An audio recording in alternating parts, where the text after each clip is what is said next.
Hello, and welcome to the CDO Magazine interview series. I'm Amy McNee, SVP of Global Solution Architecture at Informatica. And today I have the pleasure of talking with Latha Subramanian, CDO and SVP Global Data Engineering and Analytics with GM Financial. So, Latha, welcome today. So, to get started, why don't you just tell us a little bit about yourself and your career journey to this point?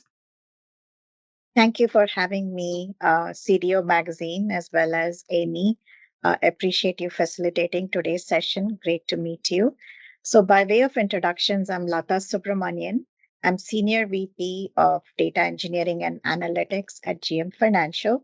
I've been here for almost about close to 2 years and having a wonderful journey here at GMF. I've learned a lot and also met a lot of new people. So I'm very excited for the journey ahead.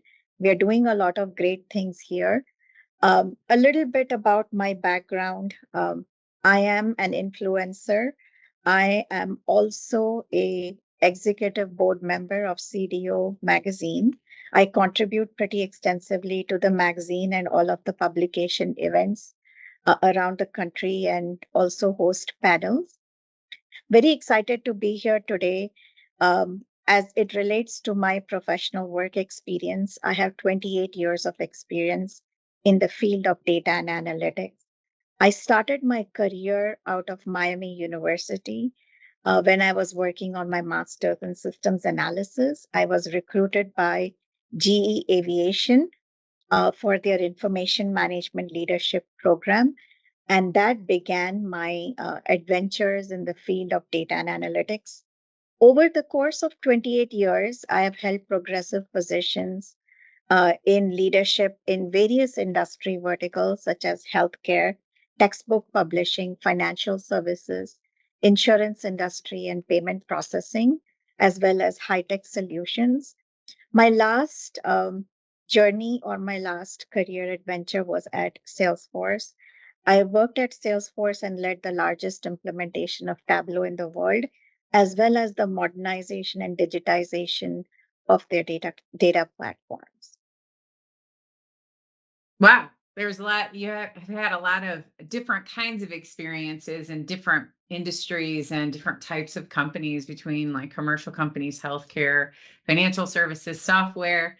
When you look at that sort of book of experience, can you talk a little bit about some of the risks that you took in your career and how they actually benefited your career progression?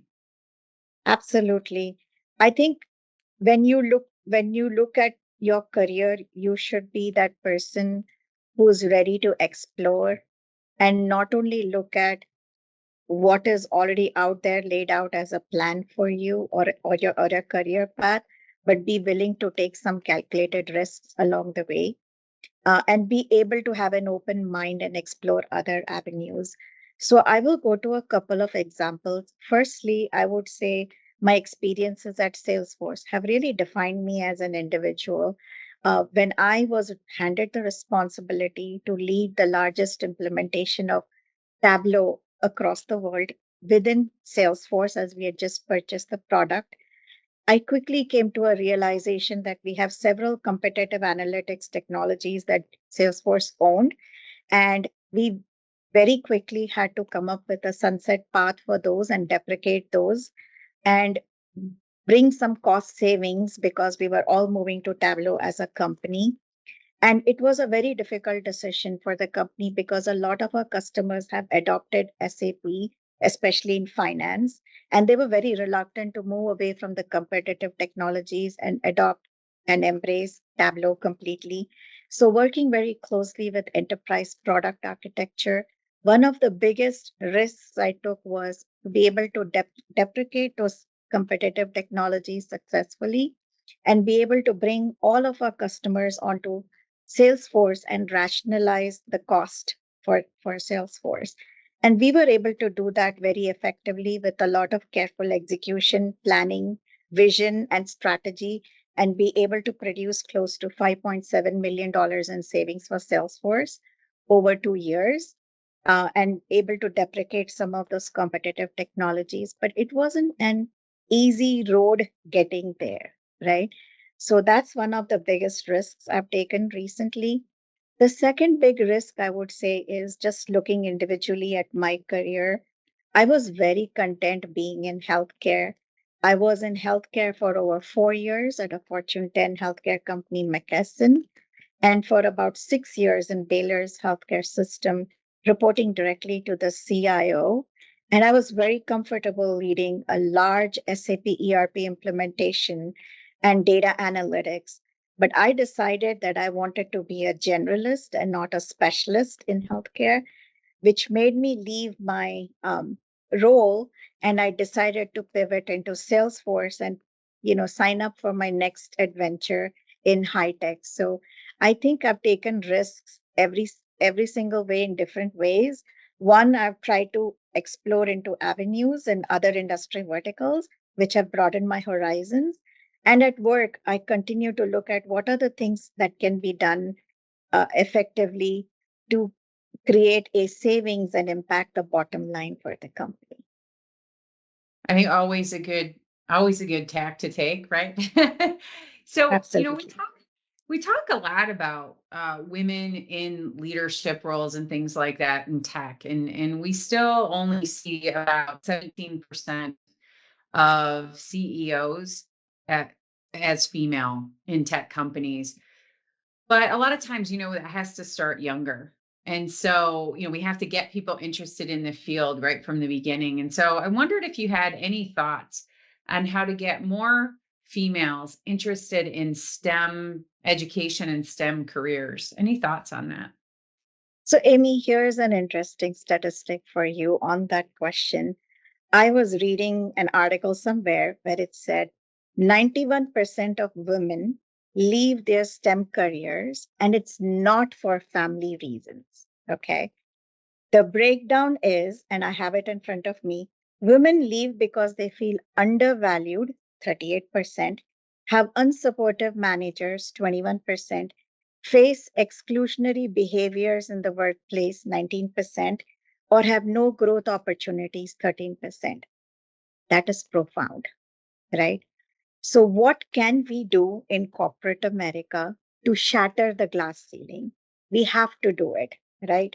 The first thing I would say is, as a woman in STEM who has a successful career, I always believe in the concept of lift as you climb. So, give back to your community, try to engage and be an unequivocal supporter of women in mentoring and women in technology mentoring.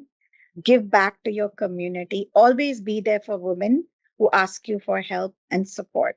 So, lift as you climb is my philosophy towards supporting women and encouraging them to lean towards a STEM career. Secondly, I think outside of all of this, more and more companies need to be investing in D&I, which I think some Fortune 500 companies do, but that's not good enough. Secondly, not related to all of these things, I think we need to take a step back and normalize having a work life balance. We need to be able to go back and re examine the labor laws that impact this country that really come in the way of women having successful career and balancing that with a family and having it all, right? Having a 6 to 8 week recuperation from having a baby and expanding your family is not good enough for a successful woman who wants to be in STEM. So I think there needs to be a big change overall, not only from supporting women at work, but also from a national level. I think there needs to be some kind of relaxation on labor laws so we can increase the number of women in STEM. The statistics you shared were actually fascinating because I actually didn't know we were actually losing women in STEM at such a high rate and for reasons that sound entirely controllable, just through good programs, good management, good career development. So those are really fascinating. Well, Lotta, thank you for joining me today and sharing all of your experiences, your insight, your advice with the audience. And for the audience, please visit cdomagazine.tech for additional interviews. Have a great day.